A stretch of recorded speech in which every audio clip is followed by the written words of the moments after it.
श्री राम समर्थ। फरवरी 15।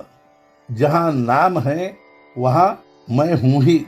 मैं जब कहता हूँ कि तुम मुझे नाम में देखो, इसका मतलब है कि मैं देह में नहीं हूँ, मैं नामस्मरण में ही रहता हूँ। जहाँ हमारा मन होता है वास्तव में वही हम होते हैं। मानो कि तुम मेले में गए हो, लेकिन तुम्हारा चिंतन घर के बारे में ही चल रहा हो, तो इसका मतलब वास्तव में क्या यह नहीं होता कि तुम्हारी देह तीर्थ स्थान में है, लेकिन तुम्हारा मन घर ही में है। अतः यदि तुम्हें कोई पूछेगा कि हमेशा तुम कहाँ होते हो, तो तुम्हें यही कहना पड़ेगा कि हम हमेशा विषय वासना में ही होते हैं। क्या यह सच नहीं है कि जिसमें अधिक रुचि होती है उसमें ही वह होता है? फिर यदि तुम्हें कोई पूछेगा कि तुम्हारा गुरु कहाँ है, तो तुम यही कहोगे ना कि वह नाम ही में है। अतः जहाँ नामस्मरण चल रहा हो वही मैं हूँ।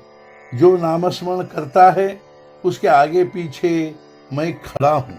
शास्त्री पंडित कहते हैं भगवंत प्राप्ति के लिए हम ज्ञान मार्ग पसंद करते हैं, किंतु वे यह नहीं जानते हैं कि वह बहुत कठिन मार्ग है। उसमें तो अहंकार नष्ट होने के बदले बढ़ने का ही संभव अधिक होता है। उनकी बुद्धि यह स्वीकार करती है कि ब्रह्म सत्यम जगन मिथ्या, किंतु वे इस तत्व का स्वयं अनुभव नहीं कर पाते। जग मिथ्या है ऐसा तो वे कहते हैं, किंतु अपनी देह को ही वे सत्य मानते हैं। केवल विचार के आधार से देह मिथ्या का अनुभव आना बहुत मुश्किल है। कर्मठ लोग कहते हैं हम अपने कर्म मार्ग का ही अनुसरण करेंगे, हमारा नामस्मरण पर विश्वास नहीं है। हम वेदों के द्वारा घोषित जो नियम और बंधन हैं उन्हीं का पालन करेंगे। ऐसा कहकर वे नियमों और बंधनों का इतना कठोरता से पालन करेंगे कि नियम और बंधन ही उनके लिए सर्वस्व हो जाते हैं।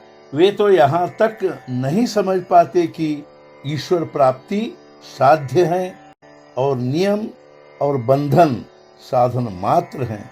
साध्य प्राप्ति तक ही साधनों का बंधन योग्य है।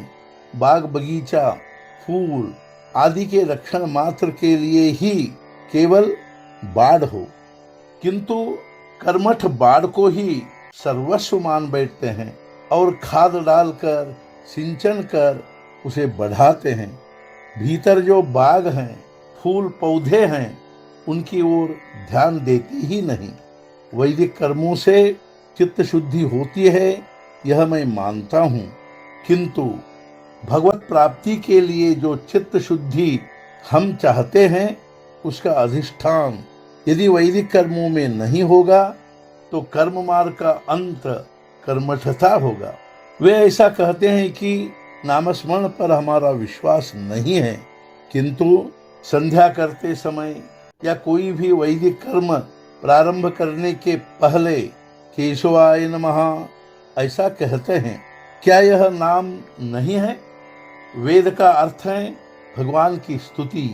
स्तुति करते समय हमारा ध्यान शब्द की ओर न हो, उसके अर्थ की ओर हो। और यदि अर्थ समझ में नहीं आया तो हर्ज नहीं, ध्यान भगवान की ओर हो। आज का मुख्य विचार राम नाम ओंकार स्वरूप ही है। वह समस्त कर्मों और साधनों का प्राण है। सद्गुरुनाथ महाराज की जय। जय जय रघुवीर समर्थ।